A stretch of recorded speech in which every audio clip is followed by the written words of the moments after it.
Fayoulou azofinga président pour ani. Tu comprendre que Fayoulou azana o babengi azama l'éduqué. Mais le col azo sala o balobi eza infraction. Ba Congolais ya kenge na kikwiti.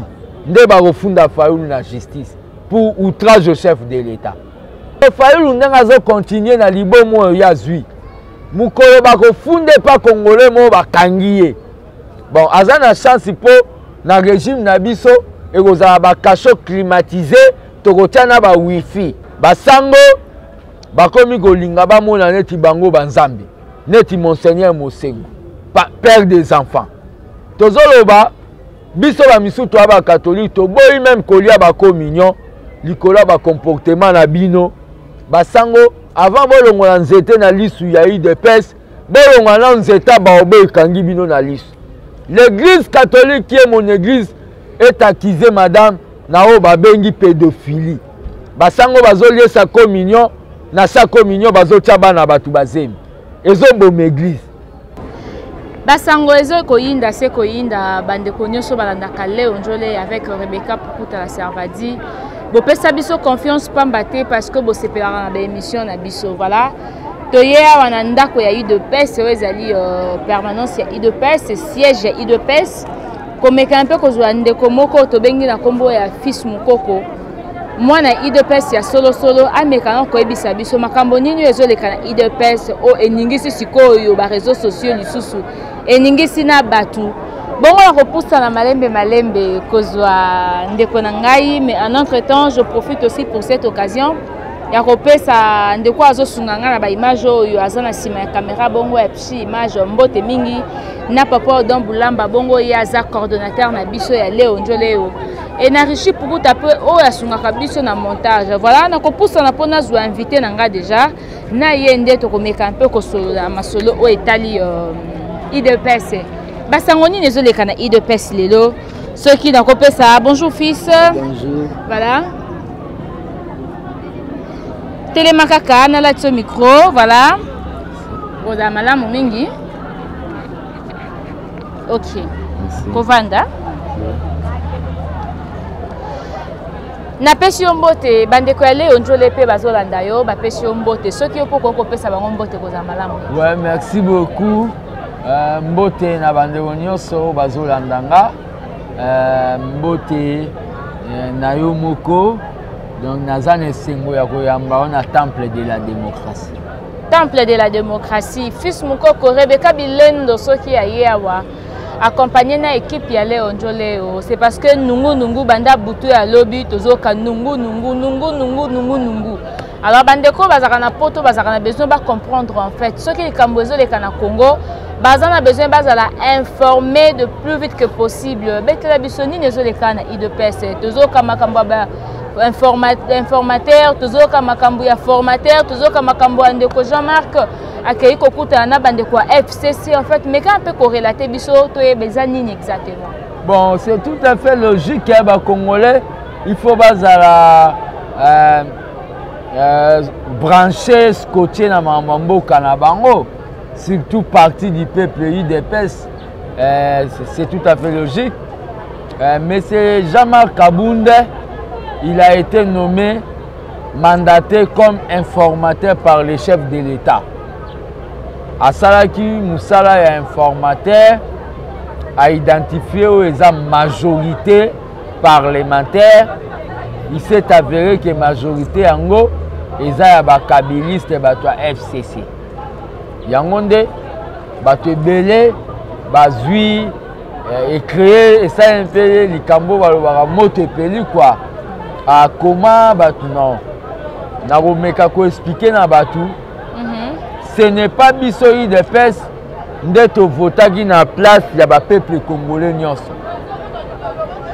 FCC bimi majorité ba jouaki stratégie ya ko multiplier ba parti satellite ba jouaki stratégie ya ko masquer que baza bato Kabila peuple a voté bango. Nous devons assumer ça. Mais ce qui va se faire c'est que na ba échéance koya to sa peuple congolais voter UDPS à 100% pour mona lisusu babilonga bateau et puis sarabino candidaté. Les Égyptiens que vous voyez aujourd'hui, demain vous ne les verrez plus. C'est-à-dire, et ça dit que c'est le FCC qui va sortir au Babengi le Premier ministre. Mais intoxication Rebecca, et c'est bandit au Kabila aux la Premier ministre. Voilà, ce qui est intoxication et bandit, c'est parce que tout le monde qui bongo. Bandeko ya FCC bango moko na caucus de jeunes, il y a plutôt caucus il y a ba député, il y a FCC nyonso ba sangalanki et puis choix na bango il y a proposition il y a premier ministre ba portaki yango sur ndeko Joseph Kabila, Némi yo aza coordonnateur sikoyo Némi a signaki et puis leki na ba réseaux sociaux et leki na ba presse écrite et leki un peu partout. To éviter les amoko ya babaladeur auto salaki bande ko ebele ba leli mingi ba bi Félix soit sali bongo à quoi trahir Congo. Bino moko, est-ce que quand vous avez vérifié les informations botali bongo ba document ezaki signé na FCC salaki bino ndenge nini? Le problème ezana na FCC ndenge ezana o ba benga ba nostalgique. Na FCC ezana ba o ba benga ba conservateur ba ke go sala mamwa mais je ne crois pas, mais c'est Kabila qui a échoué pendant 18 ans. Il a quelque chose, il va inventer la roue, ce qui va payer primature. Je ne crois pas. Yemo Wazan a besoin de paiement. Et M. Kabila, il doit éviter le peuple congolais. Oyebi Kabila, pendant 365 jours multipliés pendant 17 ans, batu banda côté les mêlés na o babengi ba parlement debout babandi ko tongo na 6 heures na ba parlement debout ya ville batongi yo na lemba batongi do bazo tongo partout. Kabila za na besoin paiement ezala batu mo o na bengi ba conservateur bake ko sala makambo ka baloba ke Kabila za à cause du 3e mandat. Kabila do ezala ba changa batu mo o ba sala makambo Nasuka Kabila a salarane makambo misu pour sauver sa peau, a rejeté Rango. Bon, ce qui est sali que proposition bandeko il y a FCC bazo kotisa pour na place position il y a premier ministre wana ce qui est tombé na peut-être ndeko moko o azalaka toujours proche na sima ya Kabila. Le problème qu'il y a c'est quoi? Personnellement ngana au conseiller na bato ya FCC position que Kabila doit renouveler sa classe politique. On doit renouveler en ngeni parce que il y a zaisusu na bokondité. Aza autorité morale na bango abenga ba ona kingakati bakendaki. Batu wana nde basala ki a échoué. Kabila doit renouveler sa classe politique. Il y a beaucoup de jeunes gens na PPRD. Oh ya ko sala ke basala na kombo ya place wana. So batu wana bazongi kaka ça démontre que Kabila yenda bangara bango. Mais biso tozo souhaiter qu'il y ait un premier ministre non conflictuel soka kozala mutu ya FCC oyo kozala na ordre ya président. Bato ebele bazomona ke soki majorité eza bato ya Kabila comme si nous allons échouer. Non, base égotique à la base Rebecca.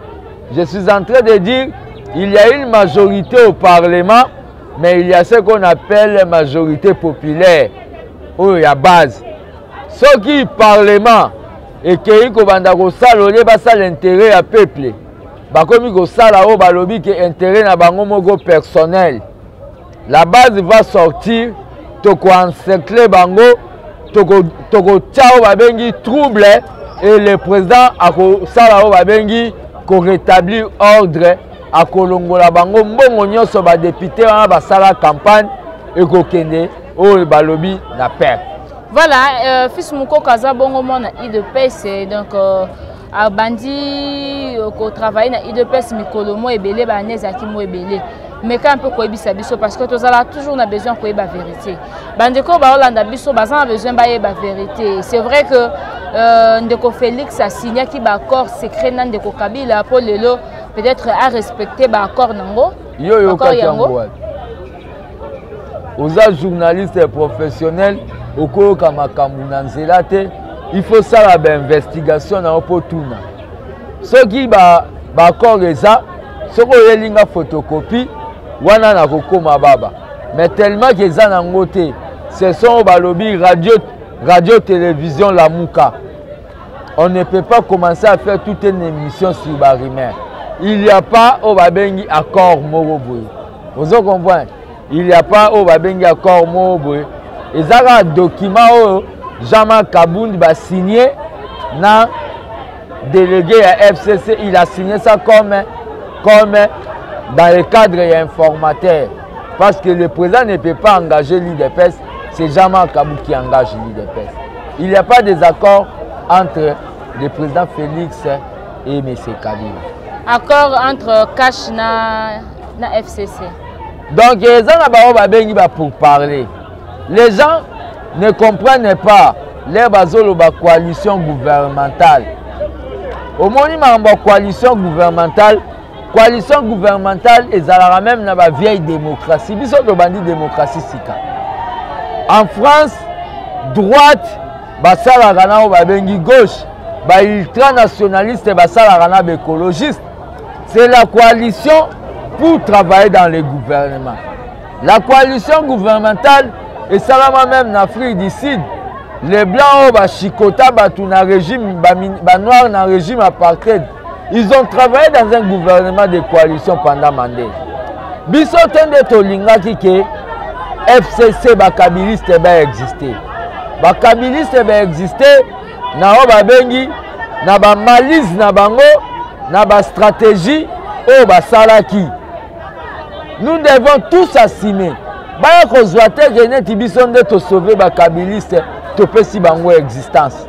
Ça on doit être sérieux. Bato bazoloba lelo ba bato opposition. Pourquoi bango ba remporter victoire te na ba députation pour bakabiliste ba disparaître. Ba bibino na opposition bo sembria qui pendant la période électorale beaucoup za ki moko mais un moment beaucoup mi na ba division ko finga na bino ko bwaka na bambeli bino na bino au moment où FCC azaki ni pe bande ko kende. Biso IDPS to sali faiblesse na niveau ya députation. Et ça tout simplement, nous n'avons pas eu beaucoup de moyens. 37 ans, il y a Kibiso Mingi. 37 ans de combat. Vous comprenez? Nos députés, na moyen. L'IDPS n'a pas d'imprimerie. Le loku ngande na commune à Makanisi. Nzambe Soka a aidé dans la chaîne au Babeni Congo Éveil Peuple TV. Une chaîne de télévision ici. Parce que je suis en train de faire un projet. Dans le point, mais l'IDPS n'avait pas même au Babeni moyen de communication. Vous comprenez? C'est ce qui a fait choc. Nous allons nous organiser pour réunir les moyens politiques. Et vous verrez que dans les élections prochaines, nous aurons des députés belés. Le problème est que Rebecca, dans le moment où tu commis dans la radio Moroboé, invisible, au Babengi, radio, télé, Lamuka. Oh, même si balobi que Rebecca, moi, ça mouindou, bel tissage. On va le Rebecca, naza vilaine. Et ça, bato à Lamuka. Nyoso facha koloba bango pona bango eza normalité. Ya on est biso na IDPS tolobi les chiens à bois, la caravane passe et nous on est au travail. Président Salaki o babengi programme né ya 100 jours. Tout ça c'est obligé. Wana d'ailleurs c'est une question autocochité na yango, j'aimerais tous yango na côté ya suka. Ndeko fils meka un peu ko expliquer biso malamu. Tango Jean-Marc Kabound a joué les canisi, il y a que jouer rôle, il y a informateur au moment où... A joué les canisi, ba mandaté par président. Bon, et bima qui na et bimi, oh biso to moni na ba information bimi qui a sala qui yango en secret ndé a yeko présenter, oh ezali fruit ya makambo ya sala qui c'est par là quoi ba mandaté. Est-ce que ezaki malamu pourquoi pas ba mandata qui est déjà au début et puis pour à côté na musala Congolais à mon clair, bagé à cache-cache, est-ce que déjà bagé à cache-cache, déjà cache-cache et sous à cache-cache, il y a d'autres choses et que ça va bengi dans le silence. Nous n'avons pas voulu qu'au commissaire ou babengi informateur problème. Dès quand on vous nomme informateur, vous devez avoir un bureau dans un grand hôtel dans GH et au commis Tambola pendant la période informateur na ba Jeep mon nom. Biso toza ba trafic d'influence. Ça s'est fait dans l'as de temps. L'essentiel les a fouillés au bimi et ça va nous amener à un gouvernement. En quelque sorte, on a comme si les soi-disant opposants, entre guillemets, les opposants, mais rancuniers, tribalistes, comme si ils ne veulent pas que le gouvernement est là pour lutter contre la pauvreté. Embrièmement politique. Mais nous disons qu'il doit y avoir un gouvernement. Ceux qui ont un gouvernement sortant, c'est pour cela que j'ai lancé l'armée des bâtisseurs tshisekidistes qui sont sortis officiellement dans quelques jours. Mais Babi Bino intérêt armée de pouvoir tshisekidiste, c'est ça, armée des bâtisseurs tshisekidistes, c'est ça qui est en kalaté pour Ani. C'est qui fati a comme un bokondi pour vendre ça la belle loge. Bon, le problème qu'il y a, c'est quoi? L'homme doit marcher dans le temps et dans l'espace. Pendant le combat, vous comprenez? Na sala qui na makambu oyo batu bakanisa ete ke na koka ko sala. J'ai lancé une magazine télévisé candidat favori Fati président pour Tokoka Osala, c'était en ligne. Na moni que campagne à Fati et bandai ko nécessité oyo babengaki propagande na mikomisaki musicien na yembaki nzembuya yokabaz voter Fati. Et maintenant que j'ai amené Fati na pouvoir, j'ai vu que pouvoir wana ekoti kalaka abongote, on doit mettre des garde-fous pour le peuple azala toujours en confiance na biso. Je viens de créer Asbel Obabengi, armée des bâtisseurs tshisekidistes. Je dis bien tshisekidistes, c'est-à-dire je vois Tshisekedi le père. Ce n'est pas armée des bâtisseurs chilombistes. Donc, armée des bâtisseurs, tout le monde a des rôles dans les années. Nous répondre déjà. Déjà là, vous avez déjà commencé à expliquer votre... C'est une plateforme ou comment? C'est une Asbel Oyo Eza et se comporter comme sentinelle de la République. Ok, mais quand on peut expliquer l'objectif de l'objectif c'est développement, éducation patriotique pour nous qui t'a partout, beaucoup plus dans le Congo, dans le coin reculé à Congo, pour aller expliquer au peuple congolais qu'il soit maudit ce peuple, qu'il laisse à un groupe de politiciens battre les problèmes. Le peuple doit se prendre en charge à travers ce qu'on appelle la démocratie citoyenne. Nakitari na bakindele, bakimbanseke, donc il faut kende na obabengi selema ou surtout des quartiers pe na kokende na Kanluka. Et après ça sera dans le Congo. Dans l'armée des bâtisseurs, c'est d'abord l'éducation patriotique, c'est aussi le développement citoyen par l'esprit de l'entrepreneuriat. Auto lancé idée, il y a Makamuneti, Banque du progrès social, au moyen et Kouta. Dans la sortie officielle, c'est dans quelques jours, nous avons invité.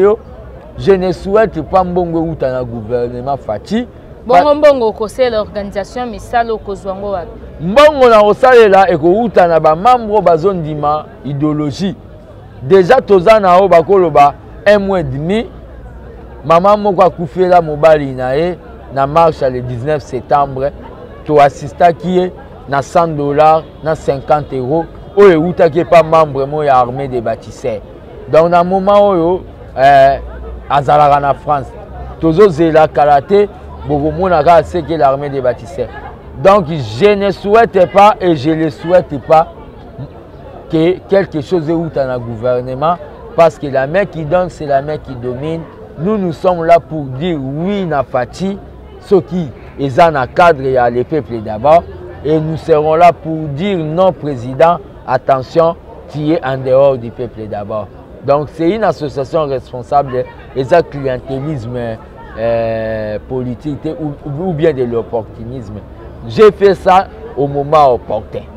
Nous avons bâti campagne contre le tribalisme.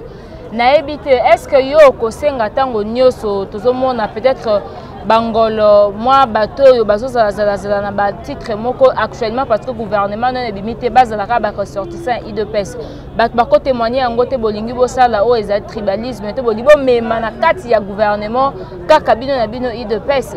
Non, d'abord nous avons eu le pouvoir dans la coalition cash. Et le tribalisme est un problème, il y a bétini. Campagne au coup de nazo ça na ba descente na armée des bâtisseurs et ça lutte contre le tribalisme. Na expliqué na batou, Fati est le président de tous les Congolais. Fati n'est pas le président des Balouba. Donc il est même le président de Martin Fayoulou. Malgré qu'il ne veut pas que Kondima yango quoi. L'église ne bandimisa qui est pas basal ensemble na bango. Donc le problème est ça. La lutte contre le tribalisme, le gouvernement, ça sera un gouvernement de la coalition où il faut tenir compte de la géopolitique. Moi, je pensais qu'il n'y a que le gouvernement congolais, si comme et ça, ça sera un gouvernement, il y a méritocratie. Nous n'avons pas lutté pendant 37 ans pour tout menuisier, tout ministre à santé, tout mécanicien, tout ministre à budget. Ça sera un gouvernement, il y a l'homme qu'il faut à la place qu'il faut. Donc, biso IDPS, qu'on nous laisse le temps, balongolao balobi pessimisme, même programme à 100 jours à président, et ça différent dans le programme il y a 5 chantiers, 7 ans à Mobutu, 15 et ça différent dans le programme à Fati, et ça na bengi âme de changer les choses et volonté politique. Vous verrez, la situation est difficile, mais nous devons vivre durement aujourd'hui pour vivre mieux demain. Ndenge Yombi Opango, ex-président ya Congo Brazzaville à Lobaka.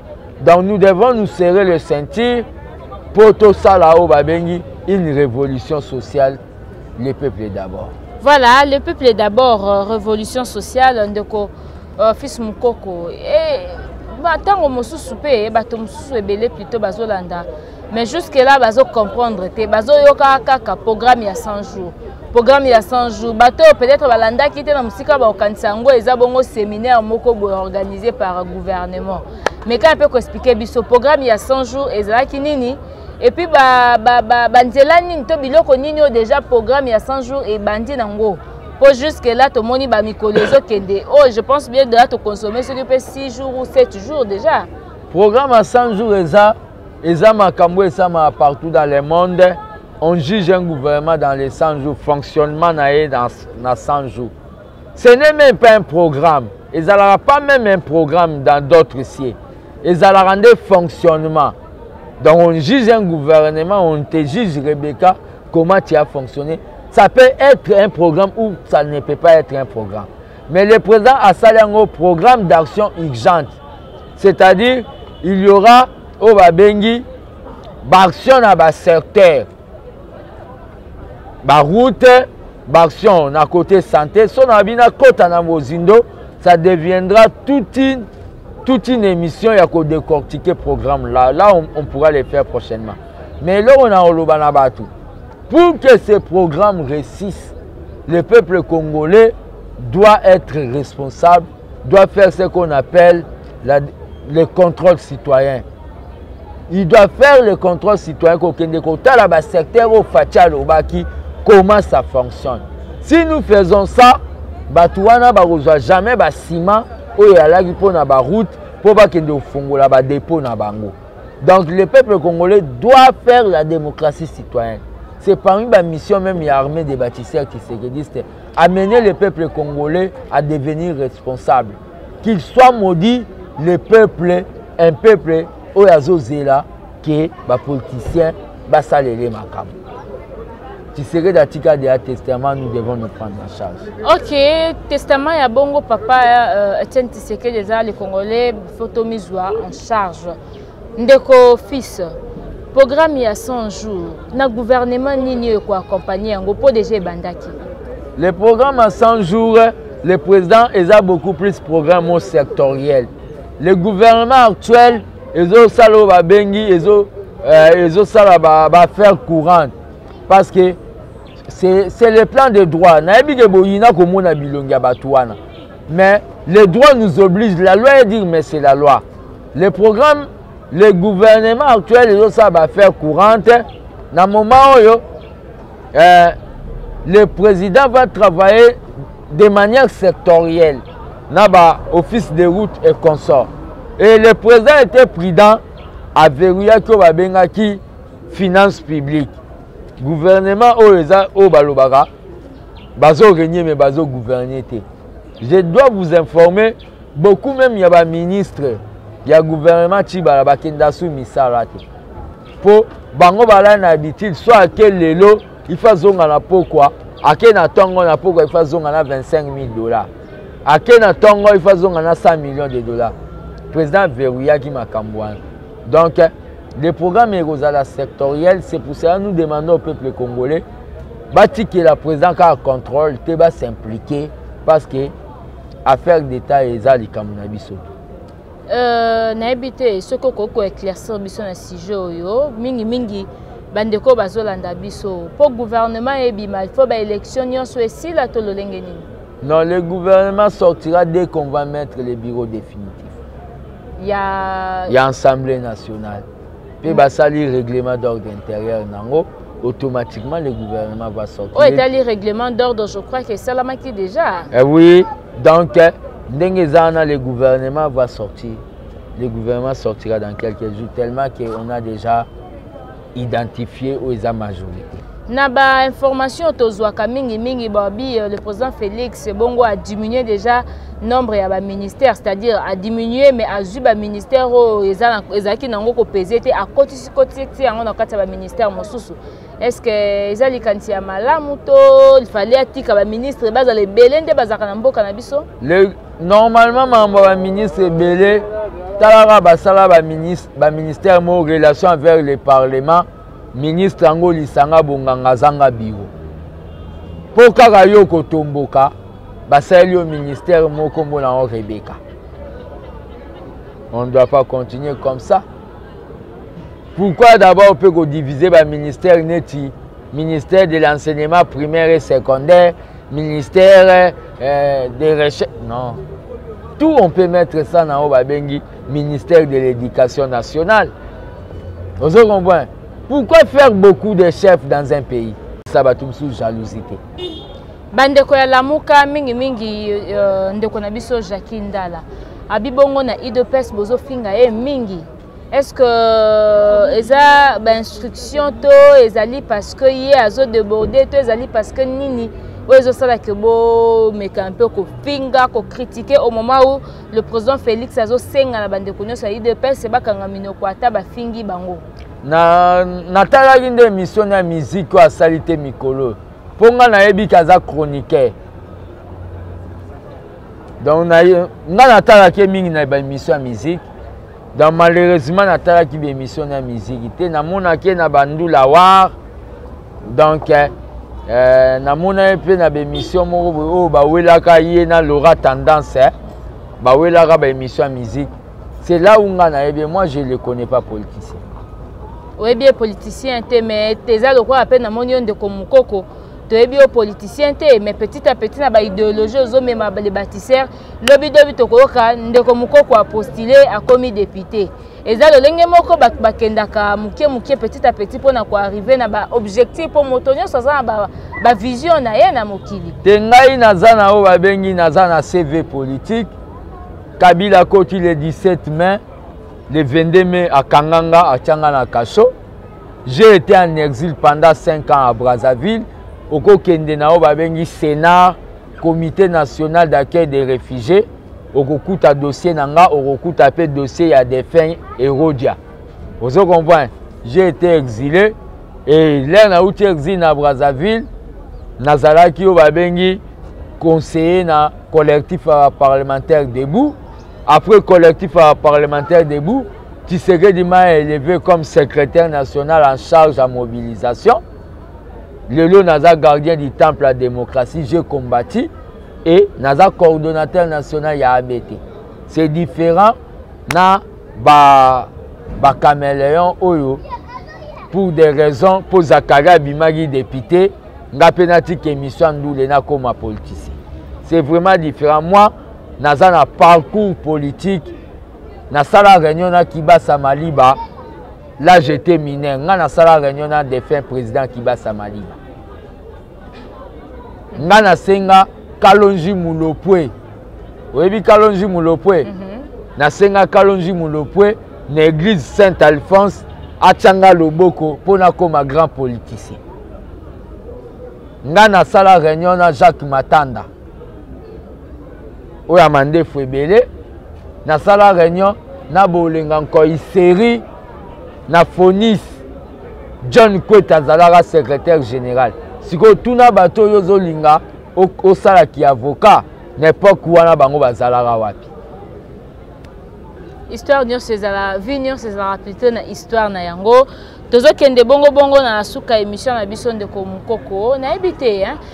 Moi basango lobeli makambo ebele bandeko pe balandi yo ba comprendre quelque chose mais likambo moko zaka toujours que ozaki na besoin koloba bongo Rebecca tunité mais oza vraiment na besoin bimisa yango pona une grande compréhension ya bandeko balanda kabiso et cause la nini ezaka nazo attirer attention ya batu na minute boye ba bien ba bipola ba candidat malheureux bato ambeya bango na minute ndenge Rebecca aza vraiment femme à taille boye teint noir femme africaine sauf Fatia lobi que Rebecca tu es belle bango baloba Rebecca tu es mauvaise bato alamuka tout ce que Fatia koloba sauf Fatia lobi Jésus est Seigneur bango baloba te Jésus n'est pas Seigneur botika kolanda bato wana ezande mutema mabe nazo banga bako risquer babela AVC karaté po mutema mabe soke lekio okozwa bao babengi ba maladie cardiovasculaire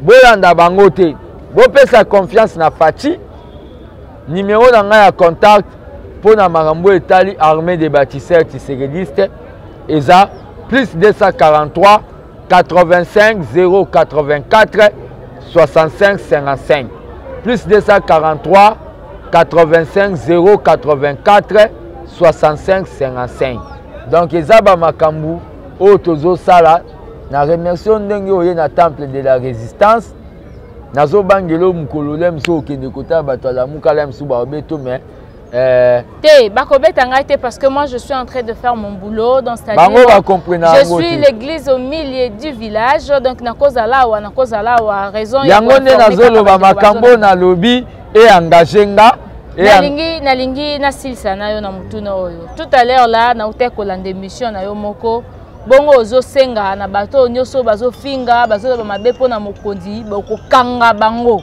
oyebi que IDPS a bundi trop IDPS a finga Kabila nga na za d'émission IDPS CCP na oyezali gouvernance ya Kabila etikala jamais ko CCP na Kabila ata mokolo moko sikoyo bandeko bazo sala opposition bandeko ala moko na minute bazo sala opposition contre Félix Tshisekedi. Est-ce que Boza vraiment il faut qu'à répondre bango ceux qui bazo finga il faut qu'à landa bango il faudra peut-être botala bango na musika le quoi moto azana bokondi normalement à s'inquiéter à s'agir. Non le problème est une exagération et ça peine au bazo ça les infractions.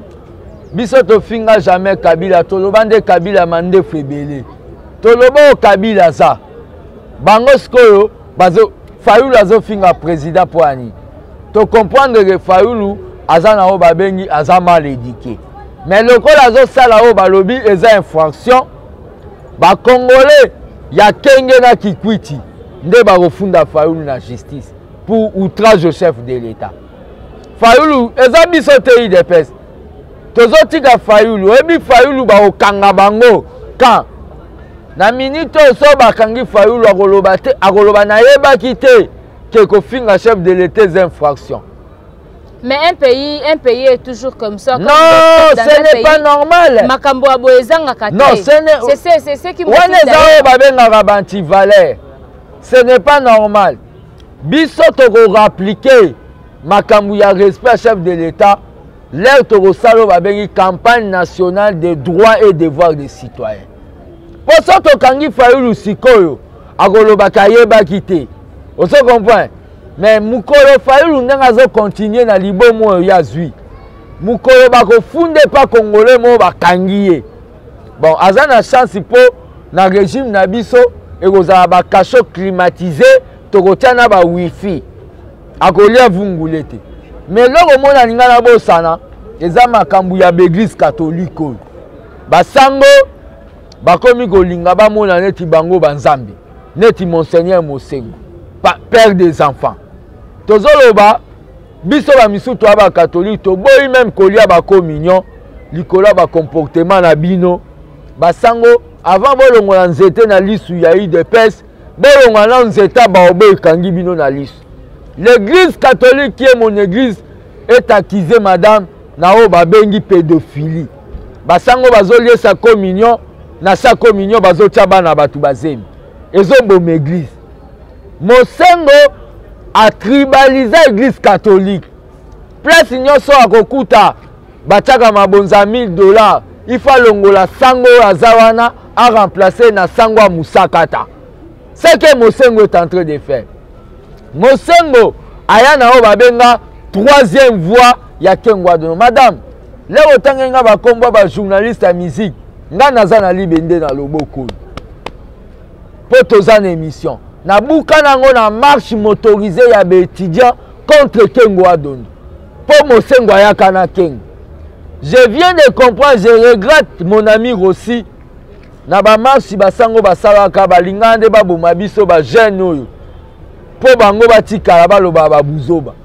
Ba marche ane zalaka na intérêt ya Katumbi. Lelo Mosengo azoya koloba que notre pouvoir n'est pas légitime. Azan Zambete. Tozoloba tosalaka ba marche na boulevard. Nous sommes l'UDPS. So balingi tosala ba marche na ba grotte à Maria. Toke sala on a ba paroisse. Et l'État congolais est laïque. L'église catholique ne doit pas se comporter comme à l'époque il y a Louis XIV, Constantinople. Nous sommes dans un état où Kimbangiste baza ba mizima baza trop c'est trop. On va aller filmer basi na bango na bana na bango. Yo mona bango po senga kinga kamba ba préva yo mona sika basango babota. Attendez, je vais vous convoquer de la presse. Je vais présenter ba Junior Mosengo, ba Deborah Mosengo et je vais présenter madame Mosengo na alliance. Nous sommes l'UDPS, nous sommes l'œil du peuple. Le kola bango bazolinga kotake partie du peuple, biso tokobimisa pour l'intérêt à nation, ba armes de destruction massive. Nga moko naza bongo temo oculaire, nazalaki awa mokolo UDPS efetaki 37 ans d'anniversaire na yango. Bongo na discours ya ndeko Jean-Marc Kaboun, toyokaki bongo ya lobaki UDPS eza parti moko démocrate. Moto nyonso akofinga mokonzi. Oyo akocritiquer, oyo akosala soki pe nini bakokanga ye te, bakosala ye eloko te. Siko yo tango zo balikambu ya kokanga bandeko alamuka kokanga Martin Fayulu eza parce que eza fils mukoko gardien du temple nde azolo bango to bandeko IDPS bakondia IDPS pe bakomipesa pona kokanga ndeko nyonso akoloba mabe na wana Jean-Marc Kabunda lobi position IDPS menga ba citoyen congolais ya idiot fana kenge ya babulungu bayebisinga makambo Fayulu azosala bango baosepela nango te baokende funda ye na justice pozo finga mokonzi ya mboka naloba ngo te Jean-Marc Kabunda lobi IDPS nde kofunda te mais ba congolais bamoni que qui est marionnette c'est Fayulu qui est marionnette. Fayulu est marionnette parce que en lui il y a Mbemba, il y a Katumbi, il y a Kyungu, il y avait Kyungu. Fayulu n'a pas même le poids politique nanga madame Nazoye Bisayo.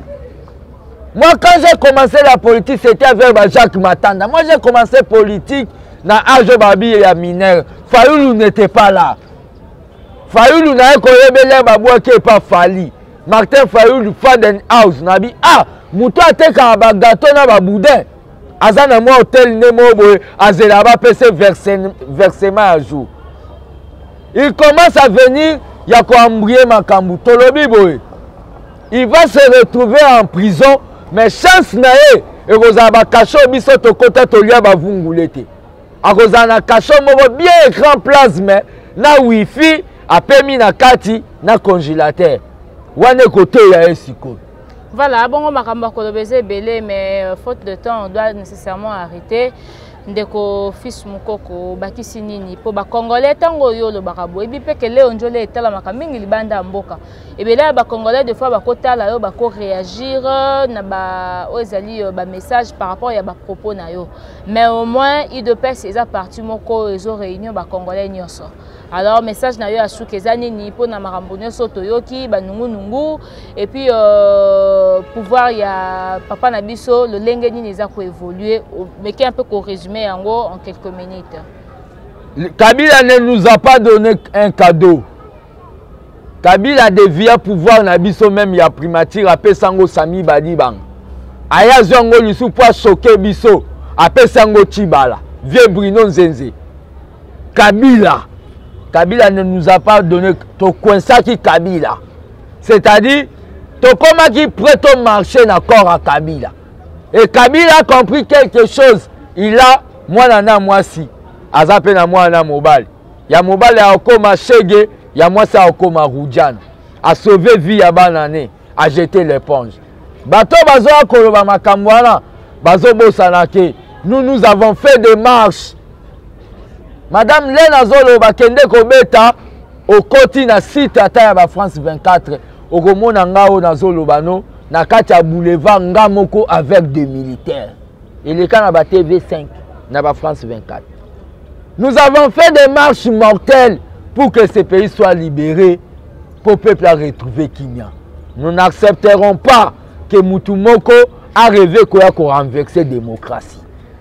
Nazolo Baron n'a pas fatigué.